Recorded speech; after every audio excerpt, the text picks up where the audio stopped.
Greetings to you all in the name of Jesus Christ. प्रभु यीशु मसीह के नाम में आप सबको आज की सुबह का सलाम। हमारी ओर से गॉड मिनिस्ट्रीज के स्टूडियो से मैं आपको सलाम कहना चाहता हूं और धन्यवाद करना चाहता हूं कि आप प्रतिभोर हमारे संग ज्वाइन हो रहे हैं। आप बरकत पा रहे हैं, मैं आपके द्वारा बरकत पा रहा हूं। हमारी गिनती बढ़ती जा रही है, हमारे सब्सक्राइबर्स बढ़ते जा रहे हैं। हमें सब्सक्राइबर्स की कोई चिंता नहीं है। हमारा सिर्फ लक्ष्य यह है कि ये प्रार्थना और ये वचन बहुत ज़्यादा लोगों तक पहुंचने वाला हो सके। आज खुदावन के कलाम से फिर से एक बार नीति वचन की किताब में मैं और आप चलने जा रहे हैं, पर आज हम उसके दूसरे अध्याय को शुरू करने जा रहे हैं। We are going to start the second chapter of the book of proverbs and I am going to share with you few verses from this which is from verse 1 to verse 5। पहली आयत से 5वीं आयत तक इसको आपके लिए पढ़ना चाहूँगा। ध्यान से सुनिएगा। चाहता हूँ, रिक्वेस्ट करता हूँ आप इसके हर एक शब्द को, हर एक लफ्ज को आप बहुत ध्यान से सुने और समझने का प्रयास करें। हे मेरे पुत्र, यदि तू मेरे वचन ग्रहण करे और मेरी आज्ञाओं को अपने हृदय में रख छोड़े। यदि तू मेरे वचन ग्रहण करे, सबसे पहले अगर तू मेरे वचन को रिसीव कर ले और मेरी आज्ञाओं को अपने मन में रख छोड़े और बुद्धि की बात ध्यान से सुने। When the spirit of wisdom speaks to us, बहुत केयरफुली सुनना चाहिए, बहुत केयरफुली। मेरे संग बहुत बार होता है कि जब कोई मुझसे बात कर रहा होता है, उसी समय खुदा बाप उसके मन को देखकर खुदा का रूह मुझसे बात करना चालू करता है, मुझे बताता है तुम्हें क्या जवाब देना चाहिए इस जगह। लिखा है, और बुद्धि की बात ध्यान से सुने और समझ की बात मन लगाकर सोचे और प्रवीणता और समझ के लिए अति यत्न से पुकारे। एफर्ट करे परमेश्वर की बुद्धि और परमेश्वर की प्रवीणता को प्राप्त करने के लिए। लिखा है, और उसको चांदी की नाई ढूंढे और गुप्त धन के समान उसकी खोज में लगा रहे। इसका मतलब क्या है?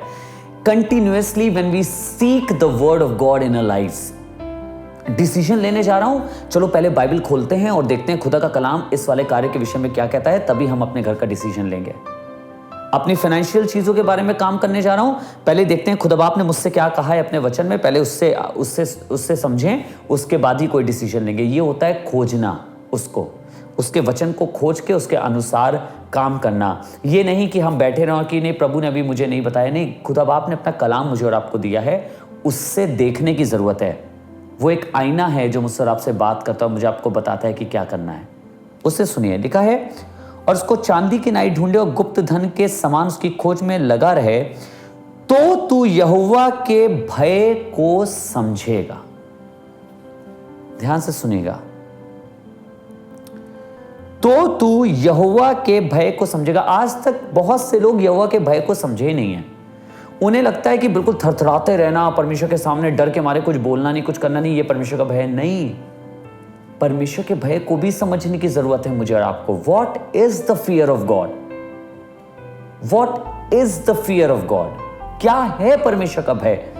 आगे लिखा है, इसमें लिखा है, तब तो तू यहोवा के भय को समझेगा और परमेश्वर का ज्ञान तुझे प्राप्त होगा। परमेश्वर का ज्ञान तुझे प्राप्त होगा। हल्के में मत लीजिएगा, कह रहा है परमेश्वर का ज्ञान तुझे प्राप्त होगा। परमेश्वर के बारे में, परमेश्वर की चीजों के बारे में, परमेश्वर के कार्य करने के तरीकों के बारे में, परमेश्वर ने जो चीजें बनाई हैं उसके बारे में लिखा है, तब तुझे उसका ज्ञान प्राप्त होगा।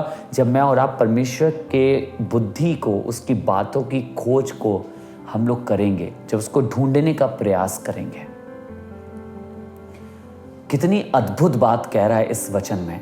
कह रहा है परमेश्वर का ज्ञान तुझे प्राप्त होगा। कैसे? जब तू उसे ढूंढने की कोशिश करेगा। चांदी के मानिंद और छिपे हुए खजाने के मानिंद जब तू उसे ढूंढने की कोशिश करेगा, खुदा के कलाम से अपने जीवन को जांचने की कोशिश करेगा, तो खुदावंद मुझे और आपको मिलेगा। आइए आज प्रयत्न करें, जैसे खुदा बाप ने सिखाया है वैसे उसे ढूंढने की कोशिश करें, तब हम खुदावंद के भय को समझेंगे। और लिखा है, तू यहोवा के भय को समझेगा और परमेश्वर का ज्ञान तुझे प्राप्त होगा।